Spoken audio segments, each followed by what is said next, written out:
Every couple that's together is trauma bonded. If you want to have a better relationship, we got to stop working out what my needs are and what my needs are that need to be met and asking people to meet my needs. This is the most evidence-researched way of helping couples. So the most important thing is we have to be with what is and not try and change it. That is a perfect world where now it's a safe place for both people. Oh my God, I actually see what I do to hurt you. Well, you ask your partner to take responsibility, you're going to make things worse. Whenever one of us is hurting, the other person's hurting. And whenever we're both hurting, we're both reacting in ways that hurts each other. That's what's happening. That's 99% of your problem. This fight happened because we love each other. You're still talking about communicating better. I'm talking about changing your whole perspective of what's happening. It's nothing to do with communicating better. We have to get rid of this disconnection. Now we surrender to that disconnection. We accept that disconnection, not as something bad, but as evidence, and I'm going to use technical language, we fucking love the shit out of each other. That's why we fight. This fight happened because we love each other. You're still talking about communicating better. I'm talking about changing your whole perspective of what's happening. It's nothing to do with communicating better. What contributes to a lack of empathy? It's a good question. That's a very good question. I think, well, firstly, we probably want to define what empathy is, right? Is that you're feeling what someone else is feeling, right? You notice someone else is having an experience and you have the experience with them, right? So I think a lot of times, this is really important. A lot of times people would say someone has no empathy, but that's not true, right? Because they are actually oftentimes the people that look like they have the least amount of empathy have the most. It's not that they're not it's not that they're not affected as a double negative. Remember, it's early in the morning for me. It might take a while to warm up, but right, it's not that they're not feeling what the other person is feeling. It's actually they are feeling what the other person is feeling, and it brings them to such an uncomfortable experience inside themselves that they have to shut out the other person's experience by shutting down, withdrawing, getting angry at them. So this is the funny thing. Like empathy in and of itself is a neutral experience. It just means like I see another human being having an experience and it affects me because I can relate on some way to what they're feeling. And some of us, when we have that neutral empathic experience, remember, it doesn't make us do anything. It's just like we actually feel with the other person. Right. And then there's conceptual empathy, and then there's literally biological empathy where you actually, you see a kid jump off a high jump and your knees hurt. Right. Some of us actually feel it in our bones and are, like, oh, it's like we did the jump ourselves. Right. But so this is a really important misunderstanding. A lot of times, let's say men are seen often as lacking empathy, but I've come to realize that's not the case. Men have an extremely high level of empathy in general, making generalizations, but it is so uncomfortable for them to feel the pain of those they love and care for that they can't be compassionate. They are having the empathic experience, but what they can't do is have the compassion because they're so dysregulated by feeling the pain of another. They're going to shout at the other person or ignore the other person because that's what they have to do to survive the pain they're feeling when they see someone else is in pain. Does that make sense? Yeah. Does this, in your experience, mean largely subconscious? Like a lot of that. Oh yeah, happening. Yeah. Oh yeah, all subconscious. Here's a story. Here's how this kind of clarified for me is I was walking. I lived in I live in Hawaii now, right? I was walking down the street in San Francisco, and urban street, and I see this little kid. He's like 6, 7 years old, and he's skipping down the street. Mom is behind him. And then it turns out I couldn't see it first. Dad is maybe another 10 yards behind mom. The kid anyway falls on the concrete, right? Like he's really going for it with the skipping. And he falls and he to be honest, like he did whack his knee pretty hard on the concrete. Right. Because he was trying out some new skipping moves, right? And so he gave himself a good whack. He's bawling his eyes out on the ground. The dad comes up. The mom is like trying to, are you okay? Oh, sweet babe. You know, mom's being very compassionate, empathic, and then leads to her being compassionate.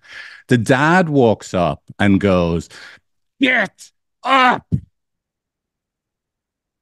Right. And so look, I'm really, I now carry that dad with me all day. Right. Like I go away. I'm like, look, it's like, I'm not getting involved in a family. I'm Mm. not going to start doing like interventions on the street uninvited. Right.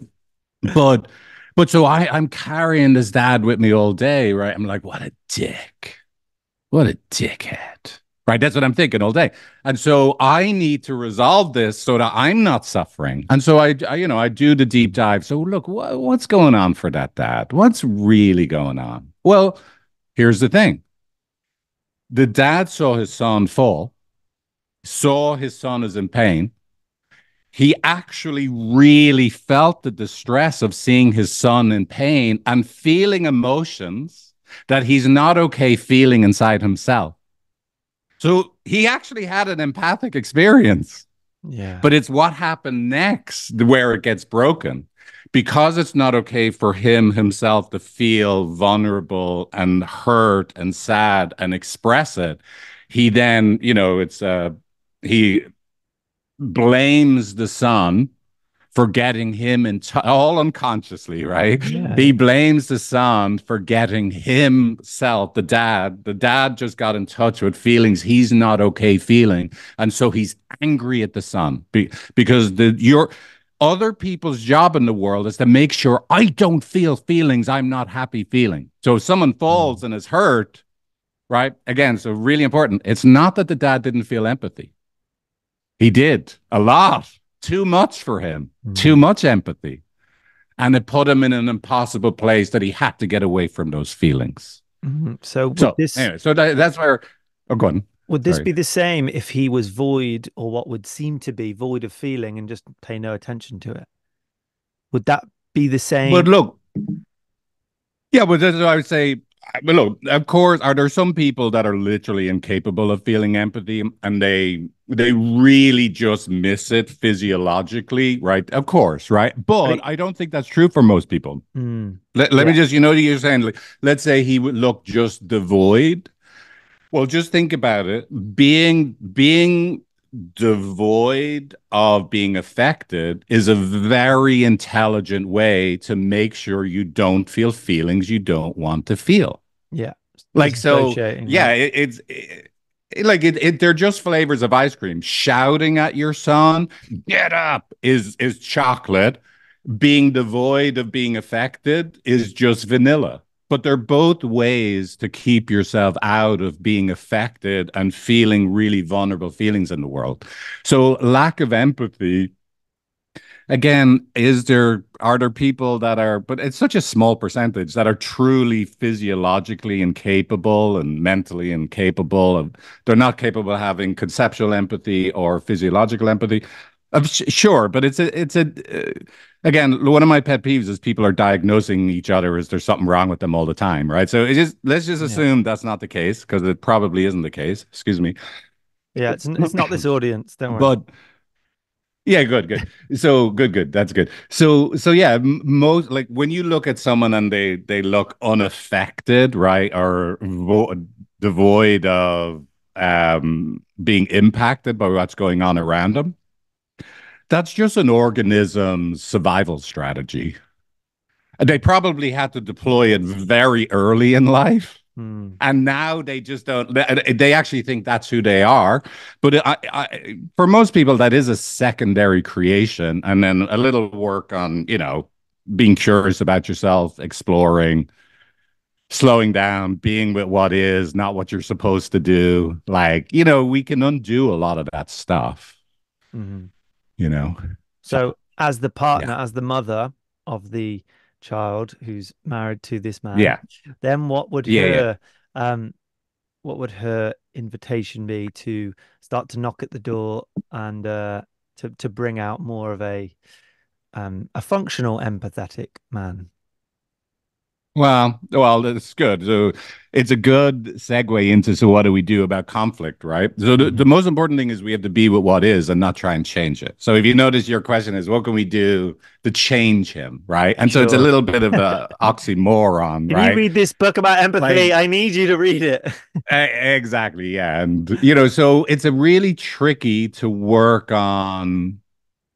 It's very tricky. Like, how do we work on having you be more empathic without like making it clear that we're telling you there's something wrong with the way you are now and you have to become a different person? Because that's just threatening. It's not going to work, right? So look, here's what I do, right? We have to just describe and then live inside of what is very clearly. So again, imagine that couple came to see me and they told me the story, right? I would try and get them to here's what I'm imagining, but of course I'd pull it from them, like is happening, right? Like, son falls, mom really cares, dad gets angry at son, mom is now there's a relational distress between mom and dad, right? Mom feels really upset and hurt because the son is a proxy for herself, right? Like her kids are satellites, they're like satellite states, right? And so when I see my son being yelled at and there's no compassion for my son, no empathy, it touches like I'm actually quite sensitive inside myself. So now I'm really distressed because I'm in my uncared forness, my lack of compassion from you. Like through the proxy of the son. So it really hurts the mom. She's probably looking disapprovingly at the dad. The dad gets the message. Me being me is a disappointment and not okay Mm, again. It's not like a choice I made. So he actually feels shit inside. mm, Now, what's he going to do? Withdraw, get angrier, or defend himself? And so the mom feels even more. It is so hopeless. yeah. I'm never, nor are my satellites, my proxies, my children ever going to get the love they need. So she's going to give an even louder sigh and shake it ahead of disapproval. He's going to feel even worse about himself. And like, what's the point? No matter what I do, I'm always, always the bad guy. And those two people and the son, right, walk home heartbroken. Mhm. Oh, everyone walks home heartbroken. Now, Mm, my job, if you I don't even notice the story I just told, you listener, you might have a particular person your heart breaks for, but my heart breaks for all three of them. yeah. Right. And that's what the first thing we need to do is not try and change anything, but have this story Yeah. be transformed into a story that they watch from the audience, just like I'm describing the story and we're listening, we're seeing it from Yeah. the audience. And our heart breaks for everybody in the scene. Yeah. Can everyone Right. agree that everyone's equally sad? Everybody's sad, right? And the way I often put it is, like little kids, bubbles. You put it in the soapy water and you blow Yeah. bubbles, right? And the way, most of the time they're separate bubbles, but every now and again, two separate bubbles come together and they join together and form one bigger bubble. So Mm, what I'm trying to do at first is not trying to change anything. It's just like, so this is what happened and see if we can go from the three separate suffering bubbles. Let's just keep it simple, just between the couple. Two separate suffering bubbles, right? Mom's in a suffering bubble, and she's in her first person perspective, and it's so sad. Dad's in a suffering bubble, and it's so painful, and he's powerless, and what he does is not enough, right? And then what I'm trying to do is join those two suffering bubbles together so that they're one shared big suffering bubble. Look at the pain and disconnection we are in together. This is so sad for both of us, right? That's the first place we need to live in, right? mhm, We go from a subjective experience to a systemic experience of what's happening between us. mhm. So, by Okay. the way, and that's the That's most important thing. If you want to get really good at conflict resolution, that may not sound like a big deal. yeah. Like most people are like, surely there's a way we need to like, learn how to use language better. Not really. The most important thing is you can shift that perspective from your subjective experience to the systemic experience, both of you. And it softens your heart to all three entities, right? And who are the three entities? Yourself, your partner self, and then both of you together, right? And Would, that's what I call empathy squared, mm, right? If you like, so empathy squared is not just one directional empathy; it's yeah. multi-directional empathy When I first heard that, at the same I time. thought it was Empathy Square, where you all meet on this square in the street, and like, and I was like, I Oh, kind that's of like funny. that Yeah, yeah, visual. yeah. That would Okay, be nice. Yeah, so this is great. We're kind of getting into the juicy stuff about conflict and relationships, and really, I don't know if you'd agree, like the root of all of this, I feel, is we don't really get our needs met as children, and then we go through life with these unhealthy ways of living, relating, and it's just kind of compounding. yeah, But I'd like to go next with, okay, so say someone, you're in the arena, are you trying to detach away from anyone disagreeing with the mechanics of what happened there? Oh, you did this, because often there's a lot of you statements and there's a lot of like pointing the finger, and they're just disagreeing on the reality of what happened. Do you try and really remove everyone away from like the kind of nuts and bolts of what happened in that circumstance and move them towards just agreeing that your needs aren't getting met in this relationship? Let's try and build some sort of agreeable yeah. framework to work through. Does that make sense? Well, yeah. Well, look, there's actually a lot in that question. I'm trying to think what's the best order, but so let me say the first thing is one of the things that people don't even realize. You don't even realize that you've been infected with ideas from the personal development movement over the last 50, 60 years, right? Mm, That are really unhelpful, right? Like, yeah. but we all have been in it. We've all been doing it, right? And one of the things that's permeated into the entire culture is this obsession with needs. Okay. My needs are not being. Now, by the way, you're right. It stems from childhood where our needs aren't being met. Mm, But if you want to have a better relationship, we got to stop working out what my needs are and what my needs are that need to be met and asking people to meet my needs mm, because it just doesn't work. I mean, I would imagine if you're listening to this, you have enough data to know it's not working very well. And you've done your 10 years of nonviolent communication and like you've become even more skillful in working out what I need, saying it's self-responsibility, expecting the other person to respond self-responsibly. mm, Look, it's a bit of a disaster, to be honest, right? So here's the most important thing. Stop focusing on working out what your needs are and ask them for them to be met. Start focusing on what am I feeling and sharing your feelings without a request. mhm, Without a request. The meeting of a need is again, it's just like if you're really empathic, the natural thing, if we didn't have a block system, is to offer the compassion, right? If you see someone outside a restaurant and they're starving, like a homeless person, they're starving, you feel empathy for them. What happens next is you give them your leftovers. It's not like it's not difficult, right? Like it just mhm. happens organically, right? It's just an improvisational thing that happens, right? Yeah. But So in general, I think it's really important that people work out what am I feeling right now, and then I share my feelings with no request on the back end. When we get to the safe, I like now your thing. When we get to the empathy square, where we're literally both truly in our pain, feeling unmet by each other, and we both see the way we react that makes things worse. So we're now both, and we're living in this like, oh my God, I feel so sad for both of us, and this has only happened because we love each other. Now and only now, ask for your needs to be met, because now. Right, the other person isn't guarded and defended, and they're not just in strategy, and you're not guarded and defended and living in strategy. Right. So I always say there's two good places to ask for your needs to be met. One is, let's say you feel so close to each other, you're on MDMA or like something like that naturally. You're running through a field of long grass and there's a gentle breeze and it's, 70 degrees Fahrenheit. You're running naked together through the fields and you look in each other's eyes and you go, you're there for me and I'm enough for you. You're like, so we're so safe. Ask each other for all your needs to be met.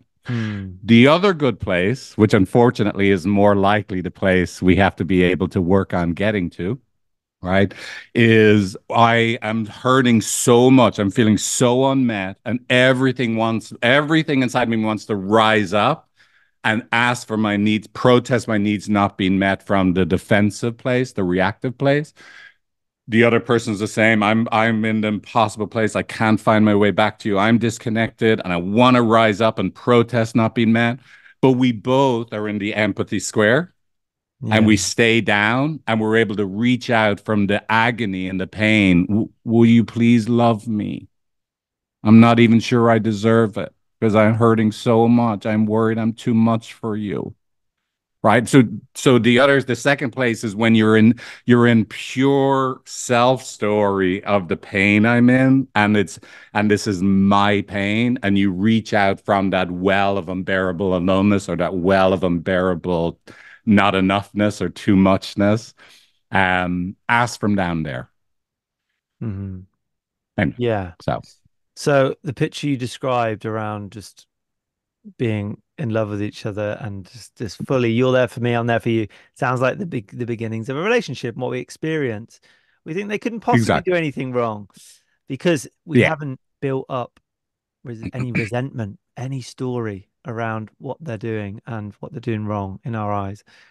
So it feels like that's what stops that from just you just being in that place and just understanding the whole context for because everything makes sense in context. Like the story is like if you go back hard enough, you'll understand Yeah. why they're being this way. And it's like getting to zero, I think, as what's his name? Jason Gladys puts it. It's like, how can we Mm, get back to that place where we have just compassion for the other person? Yes, right. they're causing you pain, but it's like it's rooted in like they're trying too hard or they're not trying hard enough or whatever it might be, whatever story is there. So I think Right. the question is how how do we if we really are it's communicating what feels not fair. Someone doesn't see you. How to then Mm. communicate from Well, yeah, but so here's the thing. There's a whole bunch of things that have to be in place before we get to even communicating not fair. So let me just, you're saying like, so you get together, you meet someone. I always make this very flippant, right? You meet someone in a nightclub in Ibiza. They're like the best raver you've ever seen. You're like, wow, they can shake a glow stick better than anyone. They look at you and you're like, you're dancing like those the boys and the in-betweeners.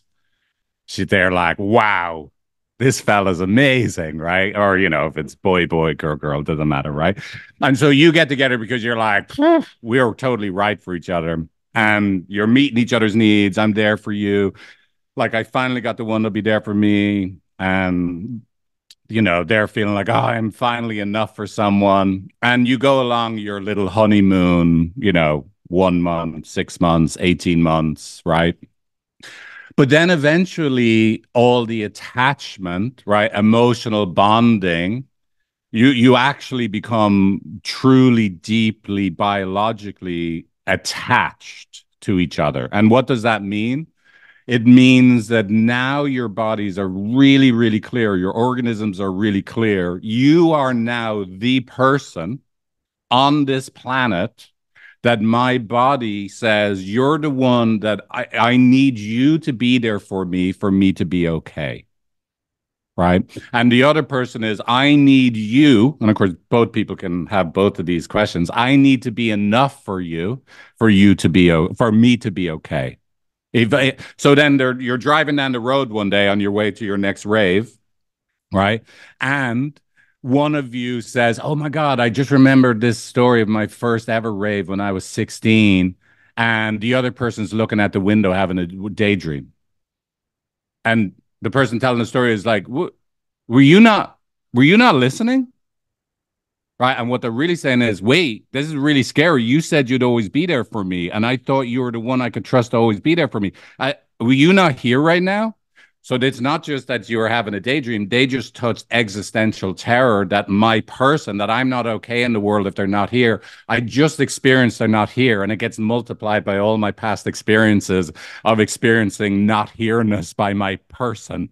Mhm. And so now they're in terror and they're protesting. Were you not listening to me? Which, of course, now, right now the game's really on. The person that went for a daydream, they just touched all of their terror of, am I not enough again? Wait, I thought we danced together and you loved my dad. Wait, I'm not enough now? Mhm. And so they defend themselves. Hey, listen, I was just having a daydream. Back off. Whoa.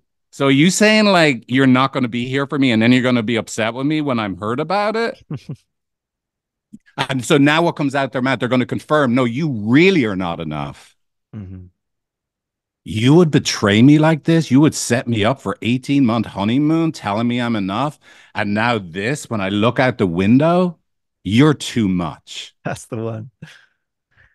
Right. It's right. And then, right, they, they'll like look at them and say, you know what? You are definitely not enough. I don't know how you pulled a wool over my eyes. Now, right. So come here. So before we try and change those two people to communicate properly, I'm not even sure I want to ever do that, but we need to have them understand what's happening, Yeah. right? One of them, in that scenario, one of them has a deeper wounding around, are you there for me, right? In attachment language, they'd be more anxiously attached, which is not a negative judgment. It's not a negative label. It's Mhm. not pathologizing. They just have a really lovable little wounded one inside that gets scared when it looks like my person's not there for me. That's a Mhm. beautiful part of them. It's not a bad part of them. It's not a part that they should try and get rid of themselves. And it's not a part you should be trying to get rid of your partner. So that's all that happened. You touched that place, and of course you reacted. But then, of course, because you're so important to your partner, they touched their like I'm not good enough and I'm in trouble. They touched their avoidant attached place, and they started defending themselves, withdrawing because they were in terror. Because now I'm about to be rejected and kicked out of the village by the person I love for my not enoughness. That all makes perfect sense. And by the way, the way you reacted and talk to each other makes perfect sense. I'm Mhm. not going to try and teach you how to communicate differently. I want you to really see and accept and surrender to that's what happens between two people that love each other. So this is the Mhm. funny thing. If we start trying to teach people how to communicate better, we Yeah. miss the core. The core teaching is Yeah. this actually all makes perfect Yeah. sense. Your coping strategies will just get better, if you start to Exactly. Yeah, like bring in the language. exactly. Um, okay, Exactly. okay. So you're working with these people. You've got them to, Yeah. you've got them in front of you, but one of them doesn't quite get it. What are the ways in which you can speak differently or invite them into thinking of what's going on? Because Yeah. Well, yeah, look, there's multiple ways someone doesn't quite get it, right? I think that's And what there, look, happens there's with multiple. with couples. Because one kind of okay, I'm gonna take accountability. Like I was, told I was too much when I was younger, and I was just left to it, and like I didn't feel like anyone cared. So this is triggering me. Like this is how I feel, and this is why.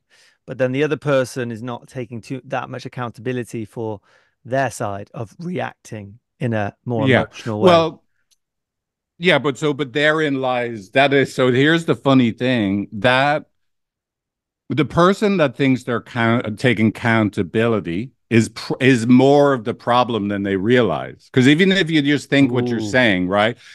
Because you're just saying like I'm coming here, I'm good, I've worked out my hurt feelings, and I'm coming here and I'm taking responsibility, and the other person isn't. yeah. You're actually telling the other person they're still the bad person. You're not creating a safe space for the other person, right? Because you have put yourself not like Hmm. it, but let's be clear, it makes sense. You're hurting and I feel alone and you won't be there with me. So it's not from a judgy place, Yeah. but just from an objective bird's eye perspective. This is the weird thing that people don't are really shocked by. I'm still shocked by it. The person that comes into counseling going, I've done a lot of work. I know my vulnerability and my wounding, and I'm here to take responsibility, right? They will have a harder time in couples counseling than their partner or spouse, right? Because the other person, here's a little analogy I used, or a little story to share this. Just imagine the couple lived in an apartment building, right? Big apartment building.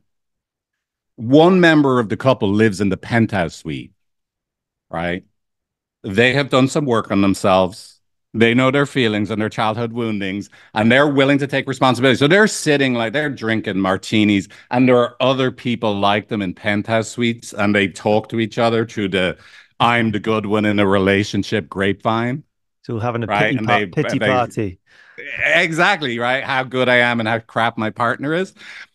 The partner lives in the basement. It's not even a unit for like you can rent out because they're the shit one, right? They live in the janitorial quarters, right? The And then home. you come and see me. And what I do is I create a well appointed apartment in the middle of the building Mm, where, come here, it's both of you. The way you're the good one makes them feel crap. The way you feel crap, you're not coming out of the basement.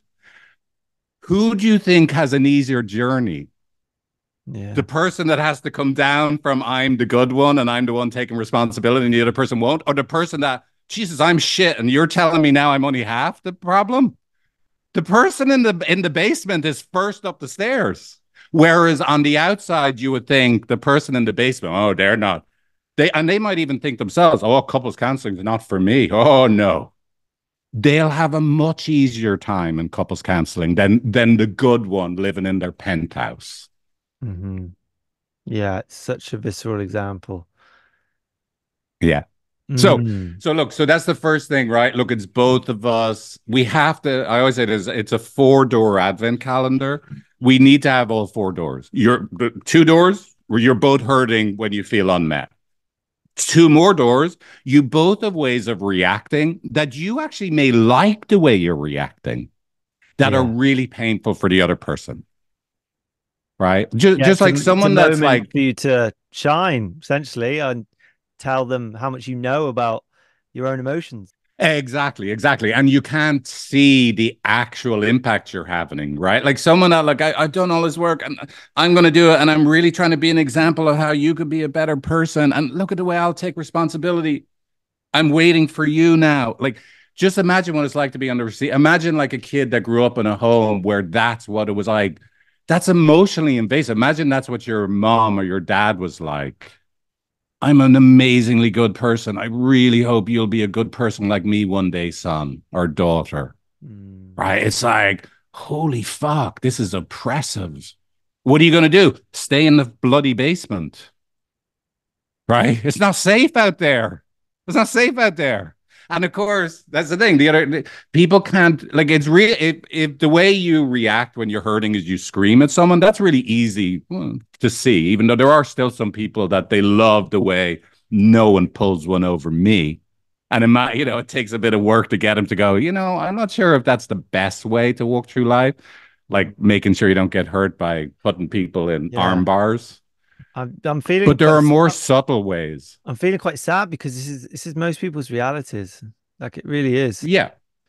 Yeah, yeah. Um, It's s sad.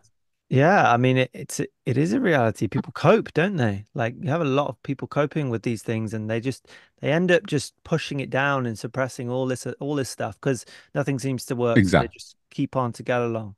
Which, by the way, that's so go back to your question, right? Like, what are all the ways to help someone? So, look, obviously, I use a lot of analogy stories. I've got a compulsion, right? To help people see themselves and see themselves in a funny way, right? I use a lot of exaggeration, right? Like only the Joker can speak the truth to the king, right? Only the jester, right? Anyone else Yeah, gets their head chopped off. love it. Right. I don't know if I would be successful in Ireland, right? Because in Ireland, Irish people are like, they're just gonna say, fuck off, right? But like Americans still will go, oh, I have a little leprechaun here telling me funny stories about myself, right? So I can help people see themselves from a view that Mm. and the other thing, as Nietzsche said, there's more truth in the exaggeration. Right. So I can Mm. reflect people to themselves in a way that they can see. without having to reject it, right? And then because so I can do it that way, and then we can do it deep, like I told the story of the mom and dad at the start, Yeah. like really feel the pain of everybody. Like I feel it, and then I show them me feeling the pain of the son, the mom, the dad, and then they feel it inside themselves. So I'm trying to evoke the experience of feeling sad for everybody, right? Yeah. The other thing that's really, this is a really important one, and it's very hard to teach therapists this, being able to see, like, look, if you, let's say you're a filmmaker, right? If you're like to be an amazing filmmaker, right? Like a movie maker, story maker, like let's say you had two different ways. Like say somebody is in a marriage and they are left, and you show the person bawling, crying. You show the person that was left bawling, crying on a bed, right? That's like that's good, but it's so direct, right? It's not what people do, right? What would be much more powerful, right? The best filmmakers, what they show is they show a ring being dropped on a table, and then you see the blur of a figure leaving the door, Hmm. and then you see the other person sitting in the back garden, Yeah. right? Still in their pajamas, staring out into space, Yeah. It's just like a right? horror And movie. then, You never see the thing. but yeah, but what it is you access the pain, you access the deepest empathy for someone through the way they're not feeling the pain. Mm. Like you got it. Like I don't know how to start. Like you, like a lot of times, let's say if someone says like, "Look, my I'm never good enough for my partner." Oh, actually, the perfect example is this, and I actually my own podcast we did an episode on this. When Khan, the oldest son in Succession, says, "I'm a rock. I'm a plant that grows on rocks. I don't need love." Right? It's just the way life is. I don't need it now. You don't see him cry. You don't see him break down in his not enoughness, right? What's actually most heartbreaking is the world, the internal world he's developed, that he Yeah. lives in a world that I don't need love. So you don't have to get people to feel the sadness. You have to see and hear the world they live in and how deeply tragic it is that they don't feel the sadness, Mm. right? So you don't, you know what I mean? People are always trying to get people they're always trying to get people to feel the feeling they're supposed to be feeling. Oh, you should be heartbroken that you don't get love. Well, like you don't have to get them there. You just have to feel the present one. Wait, you're so used to being not loved that you don't need it. Like, give me a bucket, right? That's fucking that's gut wrenching. Hmm. That's how bad it is that you don't even need love anymore, right? Hmm. That's a whole other level of tragedy than the person that still has access to breaking down crying like in a in the fetal position on the bed, Hmm. right? So yeah, so really important thing is access, like being able to feel yourself what someone is really feeling deep down inside through the way they protect themselves. You don't always have to get them to the core pain. And then when people see you do that, you get them in a way they don't even get themselves through the way they protect themselves. It's very powerful for people, right? Because you're doing two things, right? You're empathetic, you're with them, you're truly with them, and they get to see that they don't have to become someone else right now to be good, to be acceptable, Hmm. right? We just have to be right here, right? It's anyway, so tell stories, zoom out, see the whole system. We're not looking for individual responsibility. We're just trying to see, can you see how this is both of us? You got to create a neutral space for both of them. Then we do this thing that we call an enactment. So I'll organize someone's experience. So we organize their experiences like, look, this is like when it looks to you, your partner's not taking responsibility. It hurts you in this way. And this is what you do. You give them a book to read, right? Yeah. And then we organize it. We just reverse engineer it, right? It's like, when I give you a book to read, I'm actually really hurting because I feel like I'm alone and I'm scared. And Hmm. we have the person actually feel that and share it with their partner, right? Yeah. Not to get their partner to react different. This is really important, right? In the early stages, we're not trying to have a lovey-dovey experience where the partner goes, "Oh, sweetie, plum," and love them. We're doing it so that they can both better understand, oh my God, I have a much better idea of why we get stuck right now. I always thought you just weren't showing up or you were just too much. You're just meanie pants. But it turns out you're not meanie pants. You're actually really hurting and scared when it looks like I'm not there. Yeah. We call that a dog and recorder moment. It's when the partner starts to go, wait, you're not just a mean person, Hmm. you're actually a sad, scared person, and that's happening because you loved me so much. Wait, there's something completely different going on here than I thought. Right? We just want the people to start to have that rewiring, new understanding of what's happening between them.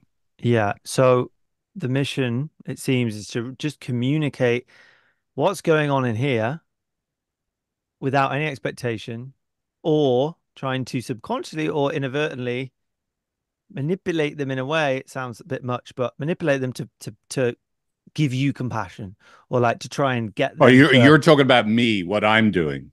yeah, Are you talking just about what I'm doing, or you're asking what I'm trying to get the clients to do? so just from a someone in a relationship that, Like yeah. someone in a relationship. Yeah. Yeah, so the person who's in pain, rather than subconsciously trying to just get more attention and just blame someone and get them to take Yeah. accountability. If my mission was for them to get to take accountability and own up to everything, that was what we were saying. You're Is part of the yeah, problem. Yeah. you're a bigger part of the problem. You're in the penthouse. So Exactly. the mission really is to just communicate how you're feeling from a place of non-judgmental and just for the objective of I need you to Yeah. get what's going on No. in here. Well, so no, this is really important. Like, so no, I wouldn't even say that's that's not the Okay. point. That's not the mission, right? That's not, and that's really good. That's why, like, we've been so locked in this paradigm. It's so hard to get it right. Like, It is also no, because the communication is like I feel, and often I witness, I hear it, I do it, I feel because you, and it's not really rooted in me. I'm actually saying yeah, I'm feeling this yeah, because but of you. yeah, well, this is just a limitation. We have to use this kind of linear cause and effect to explain what's happening, right? But ultimately, we have to get to a place that we see everything inside our emotional system is happening everywhere all at once. Everything everywhere all at once, right? So, but okay, so I'll try and break this down really simply, right? Yes. And look, this is an experience, right? But like, if you could put it into steps, right? The first step is both people have to see this as an us problem, not a me or you problem, Mhm. right? And that we are in an infinity loop. And imagine an infinity loop, and you drew a line through the middle of the infinity loop, right? Like horizontally, you would have four little like ovals, right? Uh-huh. Oval number one, partner one is hurting inside when they feel unloved. Mhm. Oval number two, right above it, Mhm. right on top of it is partner number one as reactions. They protest, right? Some of us are blamers, criticizers, shutter downers, minimizers. Everybody's doing something to Mhm. protest when they feel unloved. Everybody, right? But your protest now go diagonally across to the bottom, like number three, little oval in the infinity loop. Now your partner's unmet because you're not showing up the way they like feel secure and safe, right? Because you're disappointed in them or shutting down or whatever you're minimizing, whatever you're doing to survive.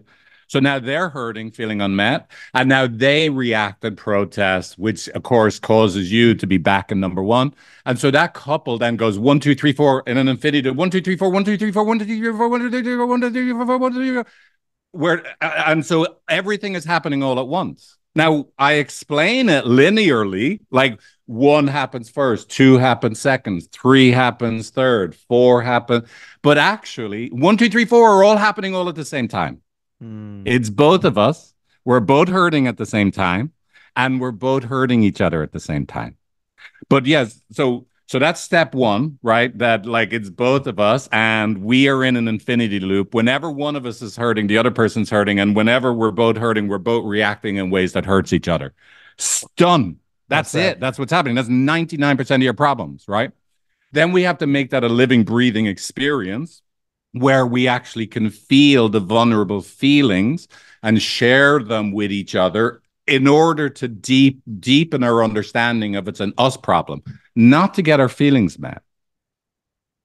It's both of us. It's only happening because we're hurting, because we mean so much to each other, right? And you know, when we started this, I could see all the things you were doing wrong that hurt me. I was taking responsibility and you weren't. And then, of course, the other person is like, you were Miss, like, you know, or Mr. Like, I'm too good for this relationship. Mm. Right. But now both people, oh, I see what I was doing to make things worse, just as much as I could see your contribution. Now is a good time to take responsibility for your part. See, most people want to they want their partner to take responsibility as step one. It's not a step one move. Step one, you ask your partner to take responsibility, you're going to make things worse. We got to get to it's both of us. It's happening because we're both hurting because we love each other and we both have ways that we hurt each other. Mm. That is a perfect world where now it's a safe place for both people. Oh my God, I actually see what I do to hurt you. I was so obsessed with what you do to hurt me, but now I see how we both hurt each other. Not because we're bad, it's just what we do, what we deploy to survive not being met. Now that couple now can drop the same thing that we have to get rid of this disconnection. Now we surrender to that disconnection. We accept that disconnection, not as something bad, but as evidence. And I'm going to use technical language. We fucking love the shit out of each other. That's why we fight. We were trying to get rid of this. That's insane. This fight happened because we love each other. Now, you're still talking about communicating better. I'm talking about changing your whole perspective of what's happening. It's nothing to do with communicating better.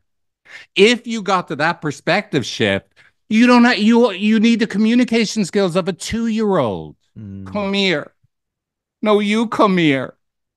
I fucking love you. I mean, 2-year-olds in Ireland curse like that, right? Um, so don't this all this communication skill stuff is I is a love it. dead end. I love it. I love it. You're breaking through my layers of conditioning.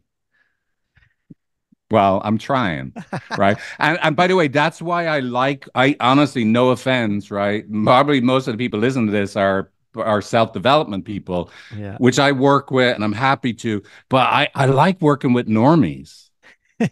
Normies don't have like, listen, I'm hurting. I want to get rid of it. Like you have it like there's a way. And by the way, it's not me. Remember, it's called emotionally focused couples therapy. I just have a particular personality or whatever that I'm like stuck with and my poor family are stuck with, Mm. right? But you know the way I do it, but this is the most evidence researched way of helping couples, right? It's not just some random Irish Yeah. fella that moved to Hawaii spouting, right? Like you know, like this is the most solid theory in all of psychology, attachment theory mixed with systems theory that we just like there is actually, you know, Yeah. what Evidence. happens in one part of a system affects everything, and then it's just using experiential psychotherapy, Mm. right, to help people have this new experience through actual visceral experiences, transformational experiences inside yourself and between each other. Yes.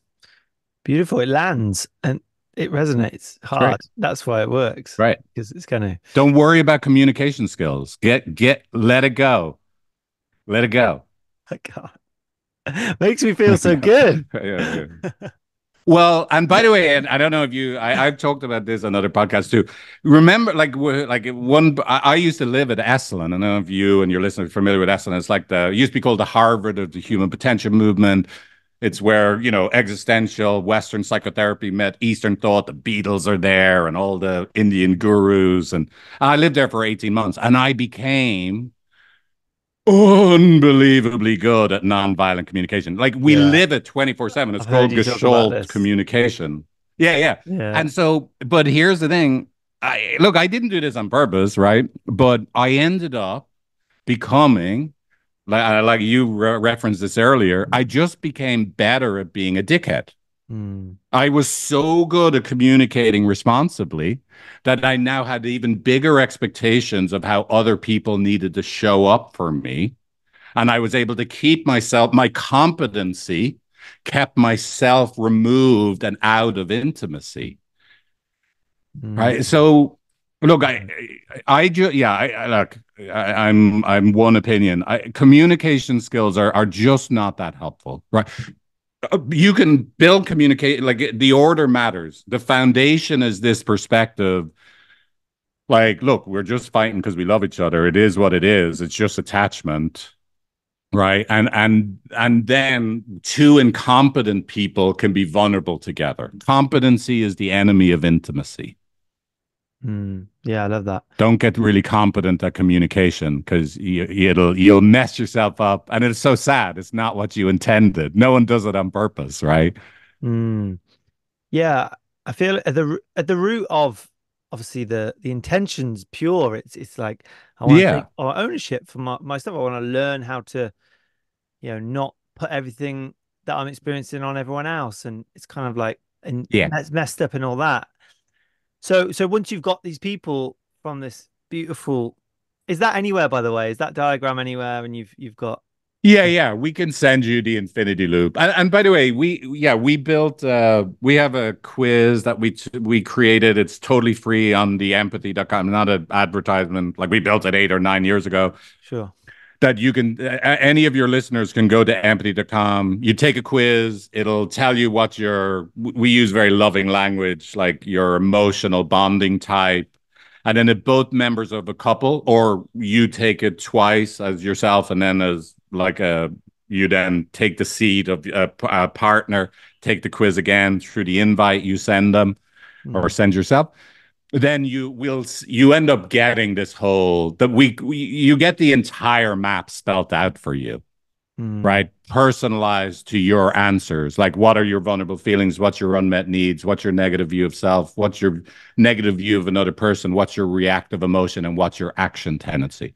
So we have those when we know what those 6 things are for both people, we can provide any individual or couple with their entire relationship map, what they do. No, it's a map, it's an approximation, yeah, not right? the Like nothing territory. replace. Yeah, nothing replaces live. I wish, right? There was a way to just give information and it transforms, right? Like nothing replaces live transformational experiential work, right? It's just but we can point to a map that is helpful to know, right? Mm, And so that's what that quiz is. But yeah, and I can send you just a PDF of the infinity loop to put in sure. the show notes or Could you yeah. give some maybe really simple practical things for say there's two people in this relationship. One Yeah. gets this completely, also accepts that the other one doesn't, and doesn't just wants to make their life easier and to help their relationship. Yeah. But the other person isn't meeting them in this space or even wanting to look at any of this. Like, what are some Yeah. simple things that they can they can just improve their own well-being in the relationship, not necessarily, do you know what I mean, not necessarily elevate the Yeah. relationship, but like improve their own, yeah, coping. Yeah, well, look, it's going to sound self-serving, but you could you yourself, right? You could take that free quiz, right? You could listen to our podcast. My wife and I have a podcast. Hmm. We don't record very often, but I think people are really blown away by it. The first 14 episodes of our podcast, we actually are the clients. We have a mass couples therapist, Yeah. and we share our couples therapy sessions as client. My wife and I are couples therapists, right? Experts at this emotionally focused couples therapy thing, and we share our couples therapy sessions, and then we talk through what we learned, right? So it's been unbelievably valuable for people that like, because if you think about everything I just said, it's all Yeah. this accepting and surrendering to what is. It's not trying to get rid of it. And then so we try and model that. We're not expert couples Mm, therapists because we don't fight. We're expert couples therapists because we fight like cats and mm, dogs, and but we repair at the end of it because we love the shit out of each other. mm, Right. mm, And so we're both traumatized people. Otherwise, there's no way we could do this work. Right. So we model it. And so the podcast is free, the quiz is free. We have a do it yourself course, right? Like it's called the conflict solution course. It costs, and again, it's not advertising, it costs $297. We can create a coupon for your audience, right? yeah. Like pick a coupon code and we'll put it in your, but I'd want them to pay for the full price. Honestly, oh, geez, we don't look. Honestly, it doesn't matter. It's fine. it sounds Like again, this is not very, what we created all these tools to help people. yeah. It's not like a big revenue generator or something. It's not something where. So anyway, there's an online course you could do yourself. These are like order of look, do the quiz on your own. It'll help you. Listen to the podcast on your own. It'll help you. Get immersed in this perspective, right? Day after day, week after week. Take the course on your own or with your partner. It'll help you. Do counseling or coaching, right, with me, Mm, someone on my team, or find an emotionally focused couples therapist in your neighborhood, right, mm, that you could go see. The other thing I always say to people, remember, one of the things mistake people make when they're trying to get a partner to do couples counseling or couples coaching is they go to their partner because it's usually the person that's really into this kind of stuff that's listening to this podcast and they go, mm, I heard this person, it's really good. I think we probably should see him for the next 5 years of our life. Right? Like your partner's not into this, is not going to sign up for like, mm. right? That's insane, right? He's like, let me do a root canal every week for 5 years, right? And I'm exaggerating on the 5 years. You should ask for one session, ask for one session. And at the end of that one session, if you never want to come back, you never have to go back again. Yeah. And the therapist, this Figs fella, coach, right, says that like 100% of the people that have ever done a first session have gotten out alive. No one has ever died Mm, in a first session. And mm, so that's a ask for a small order, not a big order, right? And and then don't let me or someone like me remember like the apartment building story. Let's say your partner or spouse is the one that's in the basement. Trust that this message, when they hear in the first session, excuse me, what? I thought I was being brought here to be told what a shithead I am. And now you're saying that actually I'm less of a shithead and my partner's as much of the problem as I am. mm. You might be surprised. They'll be the ones saying, when can we do session number two? Yeah. Right. So let the therapist that knows what or coach that knows what they're doing Mm. sell it. All you have to do is get them to one session where you promise them they won't die. Okay. On the therapy, is it? Yeah. Do you see much of a benefit in like proactive, rather than reactive? It was a question from Yeah, one of that's a my. really good question. Yeah. So the benefit of before it gets to the point where it's constantly reactive, and Yeah, yeah, yeah. go for it. I mean, look, it's a great question. Here's the thing. Look, there is a huge benefit. There's a huge benefit to being proactive. It would be great if people were proactive. And different people have different pain thresholds, right? Some people are like, their breaking point is we just had the eighth affair, the ninth bout of crystal meth addiction. I think we need to work on it, right? Other Mm, people are their breaking point is I can't take my partner looking at Jennifer Lopez with those longing eyes any longer, right? Like, you know what I mean? Different people's threshold of when it's too painful are mhm, so different. But but here here's the like being proactive is great, but there is a potential downside of being proactive, which is the key ingredient we need to help a couple is suffering. If you're not in suffering, you're going to be even better at not doing the work. because you Mm. don't have to. You don't have Mm. to, right? You don't have to do it, right? So if so suffering is really helpful. Like suffering is the oil that makes the connection machine work. Mm. So we need to be able to be in actual suffering or be willing.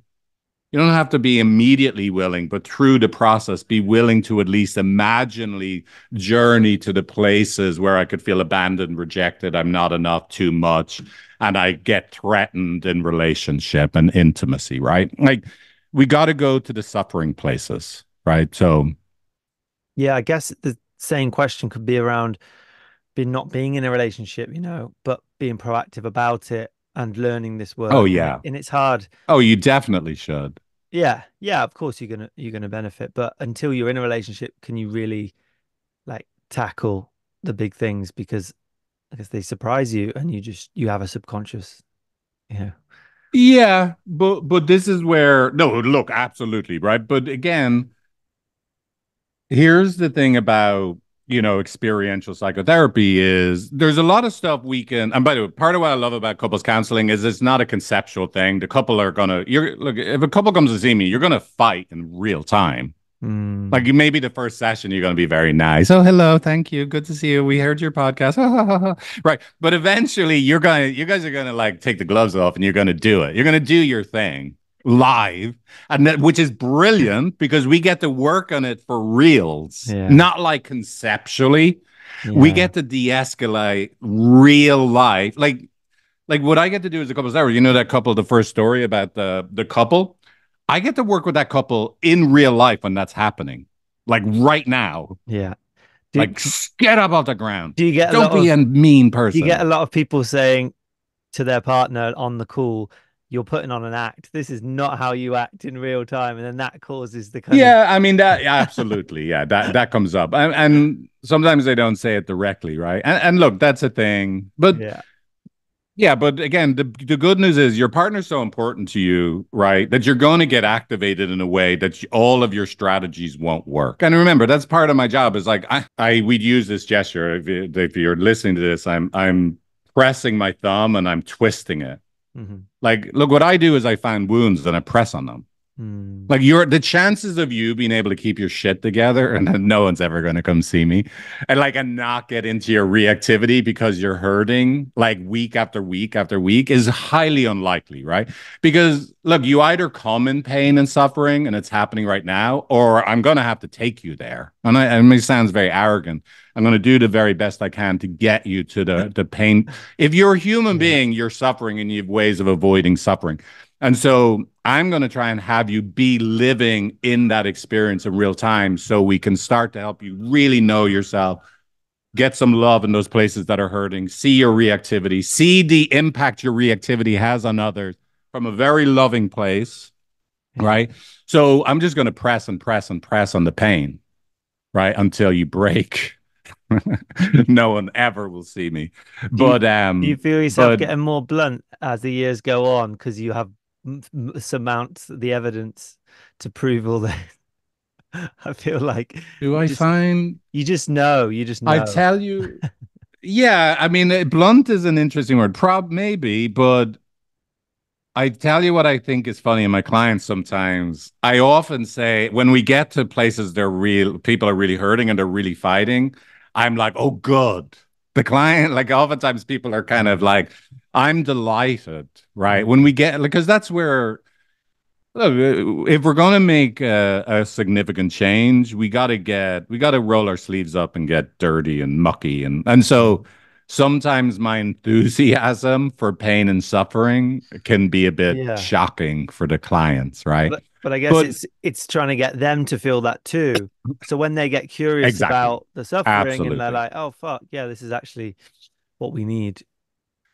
Mm, exactly right. So yeah, and everybody, how you help each, like that's I was a bartender for years, stockbroker, bartender, but look, you have to, in America, a bartender is, you're expected to talk to people and entertain them. And you have to be able to be very different with different people.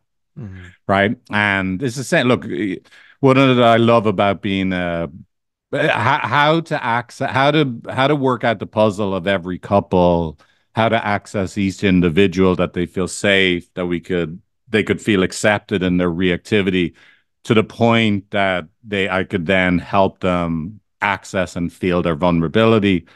Just everybody's different, right? And so as I get older, I think my compulsion for humor is getting worse. That's probably will make me have to retire. I think that's an old man thing, isn't it? We just keep trying to be funny when it's too late. Like just stop. Right. So that might be what'll put me into retirement. Right. Uh, But yeah. for now I'm still getting away with it and it seems to work. Well, if it keeps working, then just keep doing it. Yeah, exactly. For now. Yeah. Does success, I know the answer, but I'm going to ask this just directly. Does success in couples therapy always rely and result in fixing the relationship, not ending it? No. Yeah. No, no. And what are you, would you say are the like real life examples of where it's time to say goodbye? And how do you manage that as a therapist? Look, of course, it happens sometimes, very infrequently, that one or both parties aren't genuine actors, right? They really are committed to manipulation, whether that's they're cheating or they want to keep drinking or like, and both of those would be examples of there's an actual third party in the Yeah. relationship, and the other person's primary relationship is with the third party. So, in an example like that, again, we're just going to be what it is, bring it to the forefront, create what's the cycle, the fact that my real relationship is with alcohol. I'm not giving it up, for example, or, I Mm. am in an affair, I'm not giving up my affair. Yeah. And so try and get people to stand on the threshold of revelation, living in the truth of the reality, being completely immersed in it, 200% at the bottom of the ocean of this is the reality where we are, help them live in that place. And then we discover what happens next, Mhm. right? The other, the other thing sometimes is like this is the way I often think of it is sometimes people have not completed really important developmental steps, right? And here's like Yeah. so sometimes a couple might be in sync with this. It's actually perfectly poetically beautiful where one person has never ever believed that they could let someone or something go. They've always been clinging and clinging and clinging, and they're not going to ever truly be able to be in a relationship until they say no to something where that threshold of revelation, they can't imagine they'll be okay on the other side of that. And this relationship is the collateral damage that they have to have that developmental experience. And the Mm. partner, sometimes, and again, unfortunately, it may be lopsided. One person has to have that developmental experience, and the other person, I'm just ready, right? But they're just collateral damage. It sucks, right? That this person has to complete this developmental step that they know deeply, even if unconsciously, I can let someone go or I can leave someone and I'm okay. Some people don't have that inside them and they have to complete that. Like this relationship is really the opportunity to complete now what I never could complete back then. I couldn't leave my parents even though I felt engulfed, right? I couldn't tell my parents this is not okay, right? Like sometimes people have to complete that now, right? And sometimes it's just obvious that that's what needs to happen, and the right outcome, the right organic outcome is the end. Mm. So that's look what I primarily do. I know we're talking about how to help people love each other, but look at the most fundamental level, like with experiential psychotherapy, what we're really, really doing is trying to immerse people what is and then listen to what organically needs to happen next. And Mm. then, of course, we have layered attachment theory and systems theory on top of that. But really, at the real core, what I am is I'm just deeply trying to immerse people in what is. And if we do that well enough, what happens next takes care of itself. right? Most people are desperately fighting to stay away from what actually is, because what is too painful and it's terrifying. But help people tolerate even, and hold them in what is, even though they want to turn away. Yeah. Then we work out what happens next. Yeah, beautiful. Thanks for going there. I would like to finish on a big one, but I'd love to get your insights on trauma bonds and maybe dispelling some myths or just speaking Yeah. to, because it seems to be a roadblock. And I guess then it gets into the psychology of, oh, we're stuck, we can't move forward. And then it's, Yeah. Yeah. Well, by the way, this is the funny thing. or The is there way a we see it, all spectrum? couples work is trauma. Well, yes, there's a spectrum, right? But look, all couples work is trauma work, right? And I say as a therapist, every couple I see, I'm doing trauma work. It's all trauma work. The past pain is always merging with the present. If you're upset and disappointed or you're shutting down, you're in trauma, right? So let's be clear. Every Yeah. couple that's together is trauma bonded. Like that's why we're together. We're together because there's a pain in the past that I have a chance with you to get it resolved right now. You may not realize Mm, every fight is an attempt of both of your organisms to with you I could resolve now what wasn't resolved before. The reason you're together is your organism realize, like if you're together long term, you didn't actually pick each other because of your blue eyes and your beautiful long legs, right? You actually picked your organism that would have fizzled out in a couple of months, right? Why you're together is your organisms did realize, oh shit, my trauma has a chance. It's going to get mm, activated. mm, It's not actually. With this one it will get activated and I will have a chance to actually get now what I have needed all along. But we have to get into the mess and come out the other side with the love we needed back then, right now. And it's messy because that's what's happened for both people. So look, mm, everybody's trauma bonded. Everyone's trauma bonded, right? So now is there a spectrum, right? We can have, let's say there's three different windows.